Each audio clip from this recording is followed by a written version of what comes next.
Volgende op Skemergrond. Dis hy. Hy is die man wat Patty vir boelsoeke vrou gekies het. man is daai. Hoekom is jy hier, Agnes? Sien, die ding is, Anders as al die mense van hierdie dorp weet ek hoe om besigheid en emosies apart te hou. Daai vrou is gevaarlik, Dirk.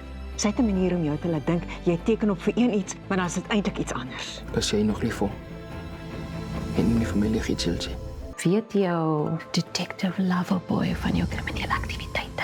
Of is julle nou co-conspirators? Daai vrou is gif, Dirk. Ek is regtig teleurgestel dat jy my nie ondersteun nie. Jy weet hoe belangrik hierdie projek vir my is. Enige iemand behalwe sy. Nee, Erika, hou op. Wat het gebeur van die nice ou, die ou wat vir my tyd en spasie gee? Miskien wil ek jy met die nice ou visit Chelsea. En ek kan nie op die kantlyn wag. Dis onregverdig. Is jy okay, chomma? Louis, wat gaan aan? Nee, ek is nie okay nie. Niks is okay nie. En volgens Christine het die luis die grond by haar pa gesteel. Jy verstaan Nee, ek dink maar verstaan nie. Die luis is duidelik besig met vuilspel en hulle hou maar in die donker. Ek moet appeal tot hy fear, hy isolation en dit gebruik om hom heeltemal in te hou. Christine en Dirk in mekaar se arms. Ja, en dat het nie na 'n professionele drukkie gelykie. Dink julle ons het reason for worry? Pragtige stuk grond, dis net hartseer wat daar gebeur het. Oppas wat jy by Christine hoor, nee. Hierdie plek het 'n graf vir al my hoop geword.